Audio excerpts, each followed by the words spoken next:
Okay, I think we're live. Greetings. My name is Shahida Ahmed. I'm the owner and CEO of the Algebra Accelerator LLC. And I I pretty much play a dual role. I am an education consultant. So I work with other educators and leaders in areas specifically to help them implement and strategize around STEM education. The other hat that I wear is I am a math coach and have been for some time. And what I want to come to you today is do me a favor, click that subscribe button below, join our email list. I'll have that in the contents of this video description. Um, if you are a parent, if you are a student who is um, in STEM field, uh, taking STEM courses, math, science, whatever level, there's is a important area for you. I also would like to get the ear of school leaders and people who are in spaces that are part of the organizational structure that provides services in STEM education. And because I'm coming to you very shortly. So what I want to come here is STEM tutoring. So I call myself, as you know, a math coach, a professional math coach. And there is a distinction between that and what I call tutoring. That's for another video. But to just bear that in mind, when we're talking about tutoring, what I am accustomed to hearing and seeing is when students are developing they have a certain expectation and they feel like they've done all that they could do on their own, and then they need to reach out for help. And so what happens is they go and they get the tutoring that's offered by their school or their college or their university. And what happens is students go into places thinking that they are also um, in an organizational way ready to fix whatever needs fixing. And in some cases it is because people go to tutoring for different reasons. But most on a larger scale, like most students are there because they are needing understanding. Um, they may not have the backbone for the work that the courses that they're taking. And what I mean by backbone is the routine and study structure that they need to be successful without feeling overwhelmed. Um, and also part of it is just the idea that they may need to review something that they thought they understood. So people go there, and other people are also going there as an accountability. I need to finish this assignment, so I'm going to go schedule, and they're going to help me do this assignment. And so in that process, what you want to develop is an understanding of which kind of student you have in front of you. And so for notice I listed different groups of people that should be on this listening to this video, but what I want to address in the order is as parents and as students you have to have a plan to present to the tutor. Uh, the the basic thing is you kind of get what you pay for. And what I mean by that is like often free tutoring is in a nutshell like very generalized in some, especially if you have a really an urgent or you have a more deeper problem within as to why you're having trouble with it. It's not just about completing the assignment.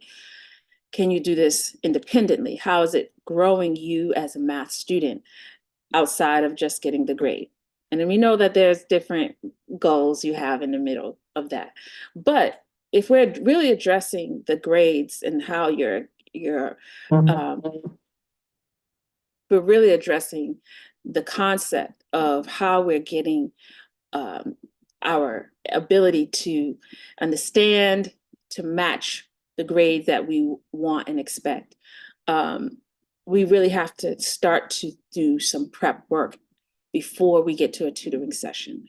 And I say this to parents, is to really guide your student, your child, to a space of, one, allowing them to express when they're having difficulty in something, that they come to you. Go to the free tutoring services that are offered. And you may find it, but I will say you may find something that works. I'm not saying that that is not the case, but it is not an overall consistent occurrence. And you may find the student that does this very well in this subject, and you take a chance. Maybe you don't get them the next time you go to the tutoring session. Maybe you can request. Maybe if they're in high demand, there's a reason they're in high demand. And it's also the reason why they get booked pretty often. And so you want to look at those circumstances. Now, on a more generalized basis, what you find is other students that are doing tutoring, which I encourage, especially if they're closer in age, they're with good training, they can be the most effective tutoring that you can get. So often, once people have maybe graduate students or volunteers, often they are working in tutoring departments or centers that are not STEM centered, right? And so they could be, the same student could come to that same place to get an English tutor, a history tutor, or a math tutor. And to a certain extent, their training kind of just overlays their tutoring practice for all those subjects. But we need something very specialized for STEM and for STEM courses, because it sits upon a foundational language of mathematics. Doesn't matter if it's physics, even biology has the mathematical, the logic of it.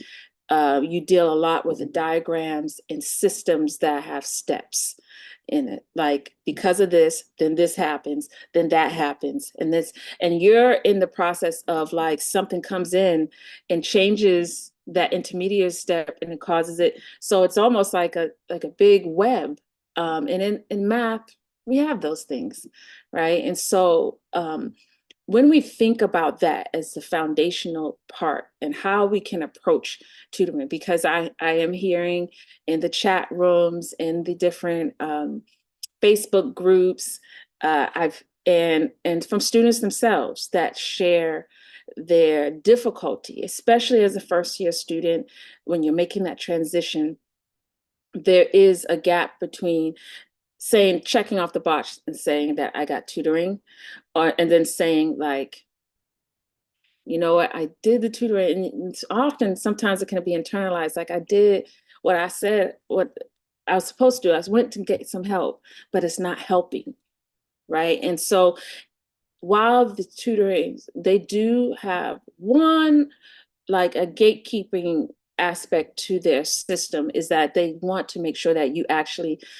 got a certain grade or received a certain grade in a certain subject that qualifies you to tutor in this area. I remember tutoring as a college student. As a college freshman, I was tutoring calculus to as a work study I had to do a course in calculus, but I was allowed to tutor in a calculus level before me. And so in those spaces, I didn't have any formal training, right? What I had was the content information and an ability to express that. Now, what happens in the process is how, depending upon the student, their life, and how invested are they in really trying to get, like, this is not my 9 to 5. I'm working on my PhD, or I have a 9 to 5 at this firm. How vested are they in really understanding the dynamics? And so, and this is why I invite school leaders and people who are sit at these different openings that connect different departments to tutoring centers. These liaisons, these facilitators have an opportunity to kind of integrate a more effective training system. Now that things are more hybrid, sometimes class time is virtual, sometimes it's done test. There's a gray area where people can fall through the cracks. And so in terms of training, we want to think about some areas for them. But until the training comes to be, we really want to prepare your child for engaging with someone that may have strong content information, but not clear on how to go. So there's a template that I think I'm going to put a link in this video's description that I made for note taking, right? And so here's the catch-all. It's not just a tutoring session. It is, and usually tutoring sessions are very spot handling, where a coaching session is where it's more foundational, where you want to start to look at certain skills that could help you in the long run. Because there's an expectation you will see them in the long run. With the tutor, they don't know if they'll see you the next time, the next week, the next day. And so everything is really about the moment. And so you want to think about that in choosing a tutor or creating a tutor routine or a section. And so that's kind of borderline more into a coaching session. Now, the second thing is this, that when you are setting up these sessions, there's like things that you do outside of that help you.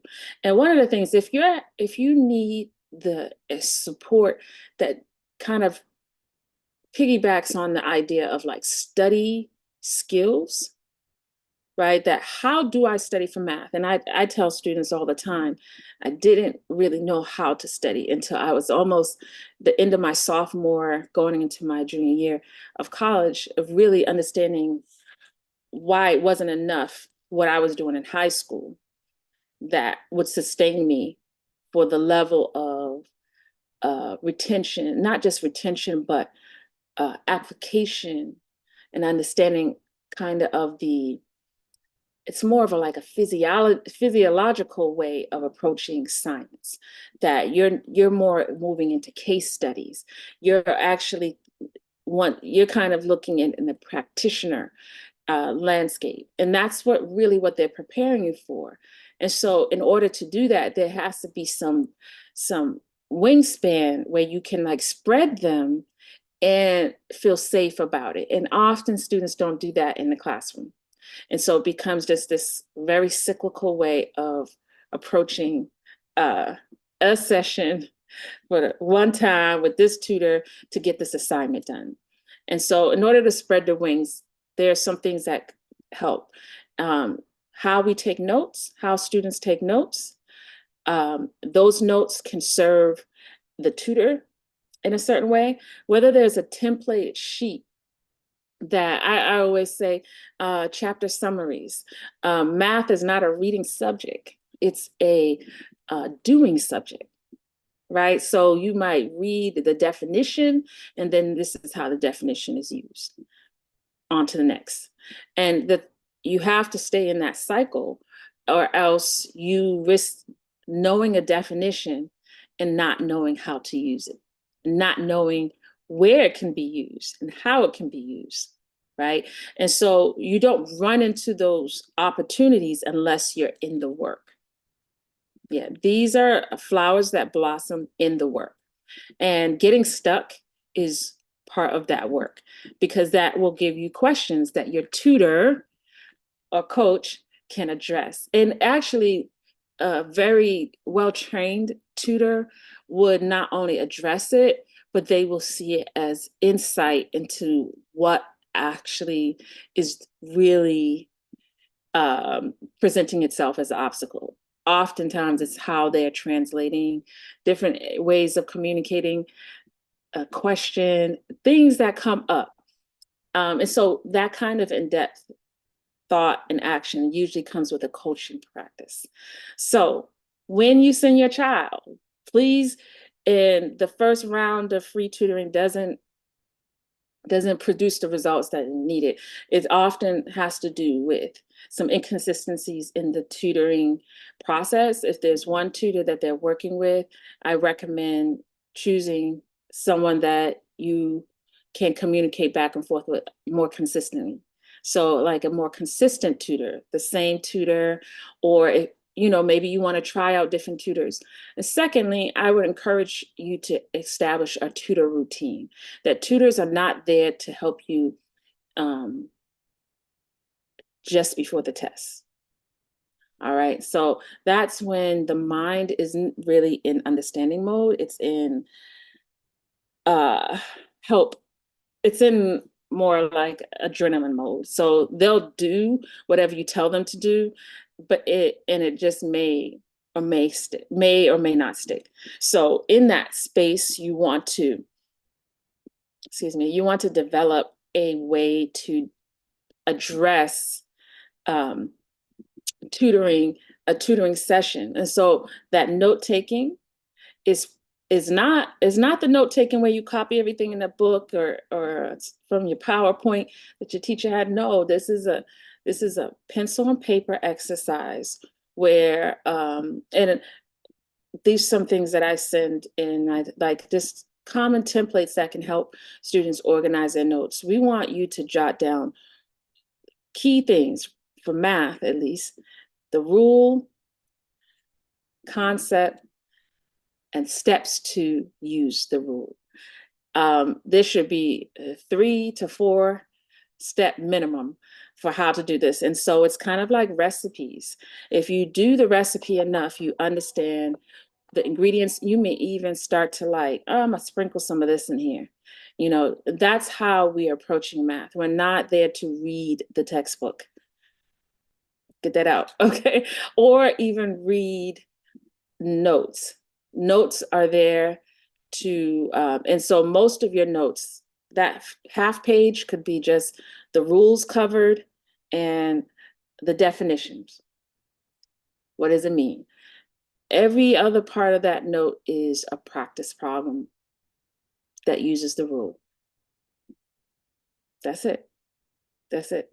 And imagine if you could do that for like an outline for each section. And most tests have about 4 to 5 sections on a test. Once you do at least one example for each, from each section, your job during the week, outside of tutoring, is to do at least one problem from each section. Just one from each section. It's really about consistency. So when you go to your tutor, they're not starting from a blank space. You want to go with, this is what I did, this is what I'm working on. I want to, and even have a plan. And so here's my go-to plan, and this is what I'm going to close out with. My go-to plan for you to give your students, or for you as a student if you're watching, is to, one, your goal, if you have an hour session, is to focus on no more than 2 topics. Once those 2 topics are identified, and you could do more. Like if there's an assignment or a test that covers more than sections, you just have to be very strategic about the time and know that your tutor will not be able to make you understand all those topics in depth in one session. And so, to be very realistic, I'm speaking to a tutor routine, so that you have scheduled a weekly tutoring session every week. It's not test dependent, it is accountability dependent. And so that means that's a 1 time a week minimum. I might go to 2 times a week, but just to be, just to start out. And so when you have that as a minimum, what you want to bring is you start just a blank sheet, and you have your preparation for your tutoring session includes identifying the topic, ideal topics. So if the chapter is quadratic relationships, or the chapter is quadratic relationship, but the section you're working on is the writing the vertex form of a quadratic equation, rewrite that as a question.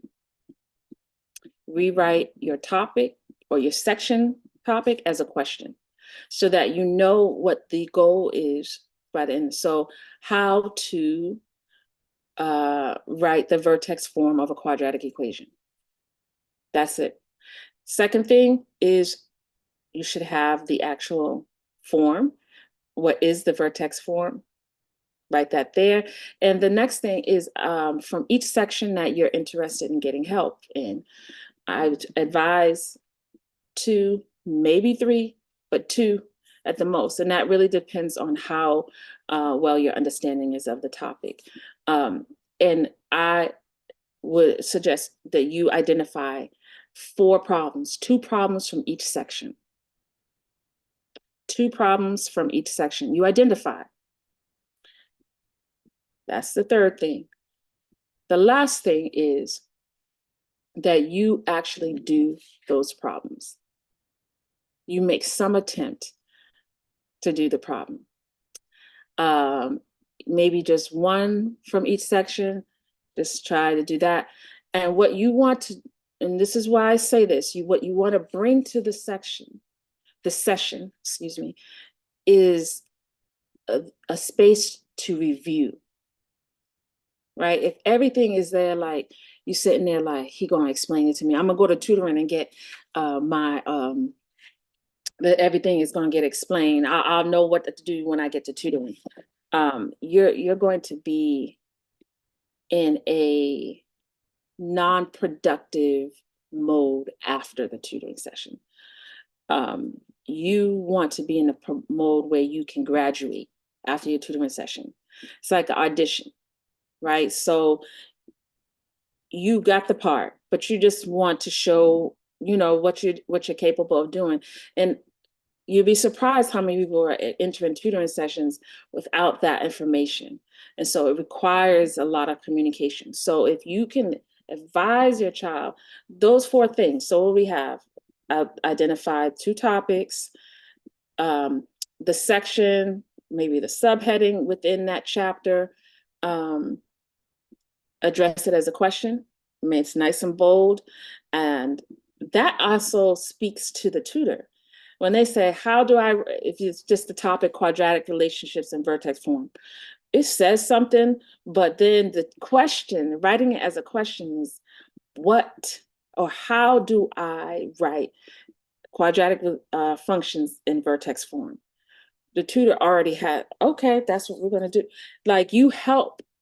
You kind of bring the training straight to their front step, because they may have gone all around the circle to do that. And so then you have 2 practice problems already. They may have it. If it's a free tutoring session, they're just like, show me what you have. And if you can do 2 problems independently, have them review. Or if you have 2 problems that you've done and it doesn't seem to come out the way I don't know if these are correct. What can I do to know if these are correct? So we have the question, identifying the 2 topics, the topics rewritten as questions, and then we have identifying 2 problems from each section. So that should be 4 problems total. And the 4th is to actually do at least 1 of those problems from each section independently before coming there. And so you can be like, this is what I would have done if this was on a test. What am I doing right? Did I approach it? Now your tutor is set up. Like your time is valuable now. Before it's just like, I'm here waiting to get assistance, where you can get much more for your time if you can adjust your own expectations, not just for your tutoring, but for yourself. that to be confused or not understanding something is not a justification that you're unable to do a thing, right? You can still do it confused. You can do it with uncertainty. You can do it and still find out, I didn't do it correctly. But what did I do? What can I do correctly? And so you want to hold your tutors accountable in that way, that they have something to grab a hold of and use. And so following that on a more consistent basis is where you get the more oomph, the more productive learning. And I would suggest asking your tutor, like, what are some, you know, things as you're closing out the last couple of minutes, like, what are some problems that I can do to help reinforce this? This is my next section. What should I focus on? So like you have an ongoing thing that whatever you do in a tutoring session should be replicated the next week. And then by the next week you should have already done the next 2 sessions in your class. So now you have a rinse and repeat. Have a blessed day, and I hope this helps you and your child, and perhaps shed light on some of the tutoring centers that are offered at local high schools, after school programs, and also in colleges and universities. Have a blessed night. Thank you for tuning in with the Algebra Accelerator. Follow us on LinkedIn, Instagram, and of course, subscribe here to our YouTube channel.